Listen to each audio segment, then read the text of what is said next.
আচ্ছা আমি বিএমপির নাম নিয়ে কোনো কথা বলেছি? এই ভাই আপনি কাকে ধরছেন? আমি কি বিএমপির নাম নিয়ে কথা বলেছি? আপনি কথা বলেন, বলেন বলেন কথা বলেন কথা বলেন, আপনি কথা বলেন। আপনার সাহস তো কম না, বেতনের মতো কথা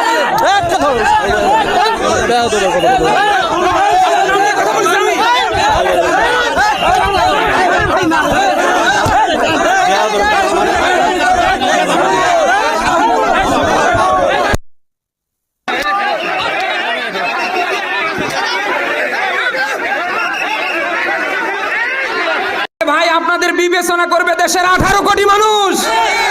তারা যদি আপনাকে ভোট দেয় আপনি চেয়ারে বসবেন, অসুবিধা কোথায়? জামাতি ইসলামীর কথা বললেই আপনাদের গা চুলকায় কেন? জামাতি ইসলামের কথা বললে গা চুলকায় কেন আপনাদের? সারা দেশে নিজেরা নাশকতা তৈরি করছেন, সারা দেশে নিজেরা টেন্ডারবাজিতে 180 মাইল বেগে চ্যাম্পিয়ন হচ্ছেন, আর সব দোষ চাপিয়ে দিচ্ছেন জামাতি ইসলামীর ঘাড়ে। আর এ কথা বললে আপনার গা চুলকায়। এই বসেন, আপনারা বসেন।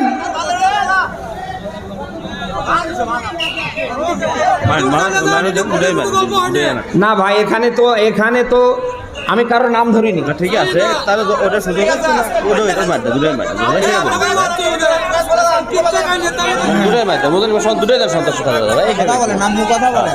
এই বসেন বসেন, এই বসেন। এই আমি কি এখানে উড়ে আইছি? 1.5 দশকের জালিমরা ক্ষমতায় থাকতে আমার মুখ বন্ধ করতে পারেনি। এখন উন্মুক্ত ময়দান, কারো বাবা ক্ষমতা হবে না মুখ বন্ধ করা। ও কয় নাম্বার বাবার সন্তান, ওরে সামনে টেবিলে আসতে বলেন। আরে এখনো ভোট হয় নাই, এখনো চেয়ার পায়নি, তাতে যদি এই গেয়ার দেখায় এরা সামনে ক্ষমতায় বসলে কি করে ফেলবে? এমন কিছু করিয়েন না যে এই 1.5 দশকের জালিমদের মতো ভোটে যাওয়ার আগে আপনাদের পরিণতি হয়। আজকে বিএমপির ভাবমূর্তি নষ্ট করছে এরকম কুলঙ্গারেরা।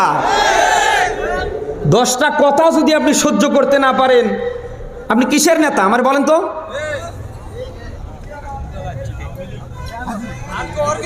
নিজেরা করছেন চাঁদাবাজি, নিজেরা করছেন মনে যা চায় 180 মাইল বেগে তা, আর এখন সব চাপিয়ে দিচ্ছেন জামাতি ইসলামের কাঁধে।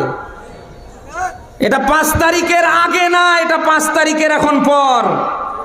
বলেন না কেন?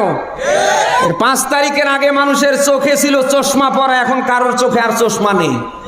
সবাই এখন চশমা ছাড়া দেখতে পাচ্ছে যে 5 তারিখের পর থেকে কারা খাও খাও করছে, কারা এদেশের